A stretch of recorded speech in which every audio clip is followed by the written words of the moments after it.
Hey, it's your buddy AJ from the Y-Files. And Hecklefish. Right, and Hecklefish. We just wanted to tell you that if you want to start a podcast, Spotify makes it easy. It'd have to be easy for humans to understand it. Will you stop that? I'm just saying. Spotify for podcasters lets you record and edit podcasts from your computer. I don't have a computer. Do you have a phone? Of course I have a phone. I'm not a savage. Well, with Spotify, you can record podcasts from your phone, too. Spotify makes it easy to distribute your podcast to every platform, and you can even earn money. I do need money. What do you need money for? You kidding? I'm getting killed on Guppy support payments. These 3 ex-wives are expensive. What, you don't want to support your kids? What are you, my wife's lawyer now? Never mind. And I don't know if you noticed, but all Y-Files episodes are video, too. And there's a ton of other features, but... we can't be here all day. Will you settle down? I need you to hurry up with this stupid commercial. I got a packed calendar today. I'm sorry about him. Anyway, check out Spotify for podcasters. It's free, no catch, and you could start today. Are we done? We're done, but you need to check your attitude. Excuse me, but I don't have all day to sit here and talk about Spotify. Look, this would go a lot faster if you would just let me get through it without...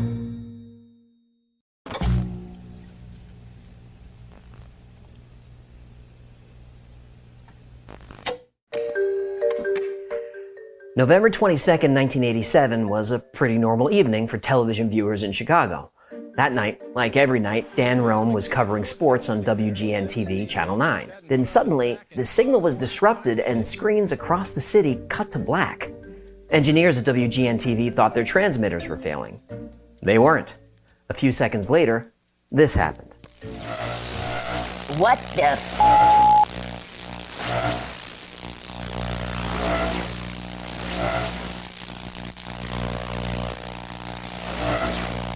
WGN's broadcast signal had been hijacked in what is now known as the Max Headroom Incident. WGN-TV was able to act quickly and get their signal back, but 2 hours later it would happen again to another TV station, and there was nothing they could do to stop it. So what happens next remains one of the most bizarre, unsolved crimes in television history. Let's find out why. Because you are going to see it as well. Yes, it. Yes, it. Yes, namely, the Max Headroom story. At 9:14 p.m., Dan Roan disappeared from WGN-TV. In fact, everything disappeared. Then, 15 seconds later, something crazy happened. Wearing a rubber mask and sunglasses, the hacker looked like artificial intelligence television character Max Headroom. The new Max didn't say anything, but that doesn't make him any less frightening. After about 30 seconds of horror, technicians at WGN were able to switch their uplink frequency and bring Dan Roan back on the air. And he did a nice job of keeping his composure, but he clearly was unsettled. Well, if you're wondering what's happened, so am I. Actually, the computer that we have running our news from time to time took off and went wild. The engineers figured that this was an inside job conducted by an employee, so they started tearing apart the studio looking for the perpetrator. They didn't find anyone. Turns out the pirate broadcast was pre-recorded and the signal was hacked by a third party. Somehow this third party was able to intercept the WGN uplink and push their own signal through WGN-TV's antenna on top of the John Hancock building. But the TV pirates weren't finished yet. 2 hours later, on PBS Channel 11, in the middle of a Doctor Who episode, Max was back. And this time, he had lots to say. That is the only way to learn. I'll get you a hot drink, miss. I've done some dry clothing. He's a freaking nerd. Checks worse than a freaking Jesus.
As far as I can tell, a massive electric shock. He died instantly. No, really. What the actual So for this second performance, there were no engineers on duty. They had gone home for the day. So the transmission played all the way through, and when it was over, the signal was returned to Channel 11. And barely an hour later, the FCC and the FBI began an investigation that would turn the entire television industry upside down. The hunt for Max Headroom was on. Oh, look at that. You cannot beat that for a first prize. Well, you can, but I can. Now, to most TV viewers in 1987, the face of Max Headroom was instantly recognizable. He was called the world's first computer-generated TV host. Max Headroom originally appeared in the cyberpunk TV movie Max Headroom 20 Minutes into the Future, which was broadcast in 1985. In fact, he had a show on the air at the time. It ran on Channel 4 in the UK and on ABC in the US from 1987 to 1988. The show was eventually canceled when it was beaten in the ratings by Miami Vice.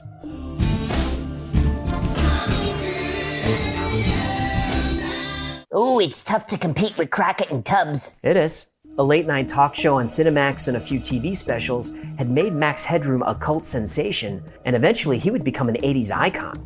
The Max Headroom story takes place in a dystopian future, and in this future, television networks rule the world. Even the government functions as a puppet of the network executives, whose job is mainly to pass laws to keep people watching, like removing off switches from TVs. And TV technology had advanced to the point that viewers' physical movements and thoughts could be monitored through their television sets. I bet Facebook and Google love this future.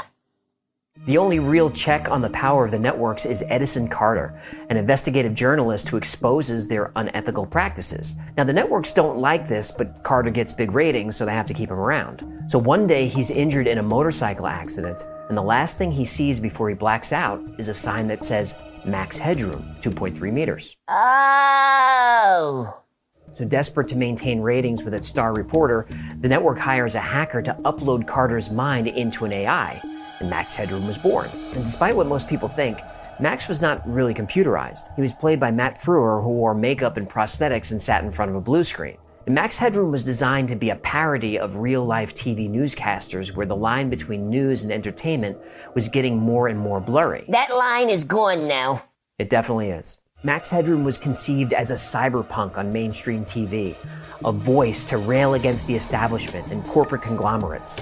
And the world he described in 1987 turned out to be pretty close to what we're living now.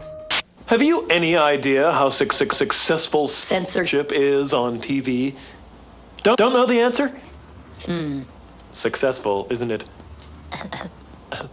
Okay, let's break down the video and how the hacker managed to pull this off in the first place.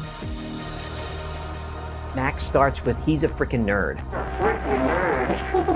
The people have speculated that the beginning of the video was cut off, so we're not really sure what he means, but we do know how he created this voice. By running the audio feed through an analog ring modulator, you can create this effect.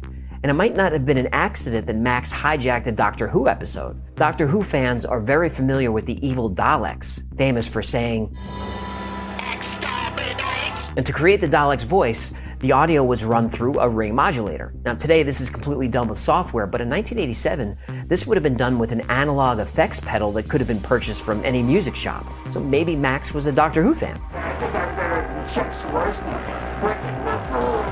Max is referring to the Chicago Bulls announcer who was then WGN Radio's top sportscaster. In the background behind him was a cheap piece of corrugated metal that you can get at any hardware store.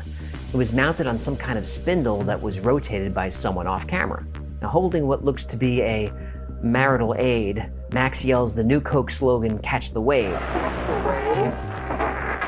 Now, Max Headroom was the spokesperson for a huge Coca-Cola campaign and made this catchphrase instantly famous. More people are, as we cocologists say, catching the wave. Catch it if you can. Catch the wave. Coke. Excuse me. Yeah? So the guy who's against huge corporations had a brand deal with a huge corporation? Ah, I see the hypocrisy in that. Anyway, Max then hums the theme to the 1960s cartoon Clutch Cargo and says, "I still see the X."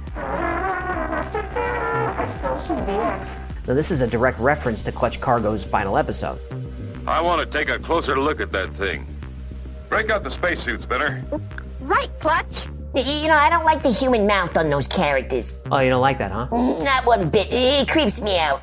I know how you feel. By the way, that type of animation is called synchrovox, and it was used in the 50s and 60s as a way to keep animation costs down. It was also used frequently on Conan in the 90s and early 2000s, in case it looks familiar. Just want to wish you and all your loved ones a very happy you're fired. Okay, well, Donald Trump, everybody. Yeah, I don't care for that. Next, Max says, I just made a giant masterpiece for all the greatest world newspaper nerds. Now, this is another dig at Chicago's television establishment. The call sign of the station, WGN, was an abbreviation for World's Greatest Newspaper, a slogan taken from the Chicago Tribune, and the Tribune owned the TV station. Now, let's see how he did it. This one for the video pirates, who managed to scramble Chicago airwaves. The pirates interrupted WGN and WTTW programming with a show of their own. Our Mike Kirsch has more. If someone wants to get into your house, they can find a way to do that. And I guess likewise, if someone wants to interfere with your signal, they can find a way to do that. While some viewers were entertained by this prank, the stations and the government were not amused. Officials from the FCC pledged to track down the perpetrators and bring them to justice. Agents from the FBI's Chicago field office also joined the investigation. I'd like to inform anybody involved in this kind of thing that there's a maximum penalty of $100,000, 1 year in jail, or both. There was a growing fear among law enforcement, the military, and communications experts that our signals were vulnerable. Imagine the chaos you can cause if you tried something like this with military transmissions. At the time of the Max Headroom hack, broadcast signal intrusions were considered rare, limited to small, low-power stations, and special knowledge was required, and equipment that cost hundreds of thousands of dollars or more were needed. A city like Chicago didn't think they were vulnerable. Oops. To hijack a television or radio station signal, you don't even have to be in the studio. How many stations work is the signal is sent on low power from the studio to a big antenna. This is called the Studio Transmitter Link, or STL. Then the big antenna takes the STL, amplifies it, and broadcasts it. Now, Max knew this and was able to position a piece of equipment in between the studio and the tower. Then all he had to do was transmit to the tower on the correct frequency and push out a signal that had more power than the studio's. Apparently somebody with some microwave equipment was able to interfere with our signal going to the Hancock transmitter. Now, this is not just anybody off the street. He has to have an electronic expertise of some level, right?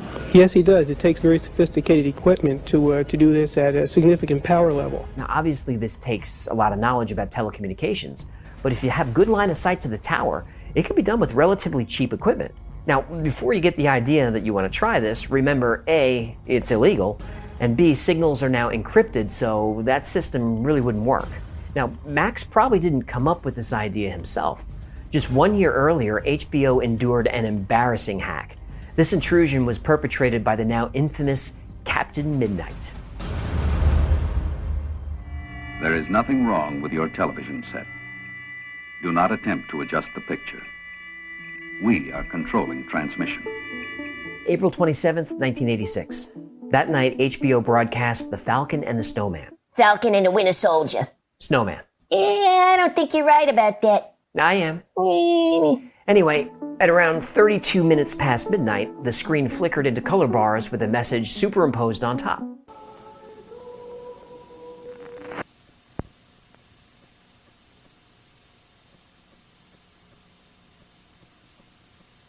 I love this guy. Lasting about 4.5 minutes, the message from Captain Midnight was America's first known broadcast signal intrusion. And HBO execs didn't publicly discuss the incident, which was a protest of the recently announced price hike. Within a few days, FCC investigators had found the hacker. Captain Midnight was a satellite technician named John McDougal, who worked for a satellite uplink company in Ocala, Florida. At the end of his shift, McDougal flipped a dish in the direction of HBO's satellite and broadcast his message, overpowering the network's signal. He explained to investigators that he was frustrated at the network's rising fees, which hurt his other business, selling satellite TV equipment. Now, after pleading guilty to charges of transmitting without a license, a violation of federal law, McDougal paid a $5,000 fine. Now, to this day, McDougal doesn't regret the incident. He said HBO was deliberately gouging satellite customers in order to get them to switch to cable. Now, it turns out, he was 100% right. That's exactly what HBO was doing, and it worked. Just because something's not legal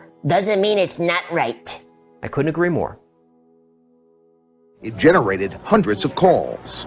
Really kind of expressing sympathy over the fact that our signal would be interfered with in this way and that it would inconvenience so many thousands of our viewers. The incidents are now under investigation by the FCC and the FBI. But the odds, I'd say, if a guy continues to involve himself, either sporadically or continuously, it's very great that we will determine who it is. The investigation into the Max Headroom incident went on for a while, but eventually the trail went cold. The FCC and FBI weren't prepared for this type of investigation, and the agencies weren't cooperating with each other. And ever since 1987, people have speculated about who Max was, from local dial-up BBSs to Reddit. There are tons of theories. Eventually, each theory is debunked. And to this day, nobody has come forward. Now, most people believe that it was an employee with an axe to grind against WGN, but nobody really knows for sure. There was no message, there was no motive, and decades later, no perpetrator. It seems like it was done purely for the curiosity and the glory of simply doing it. That's good enough for me. Thanks for hanging out with us today. My name is AJ. That's Hecklefish. This has been the Y-Files. If you had fun or learned anything today, comment, like, subscribe, share. It really helps out the channel. The algorithm is a succubus who wants to seduce us and harvest our essence. But with your help, we can defeat her. When you say essence, do you mean... Never mind that. Until next time, be safe, be kind, and know that you are appreciated.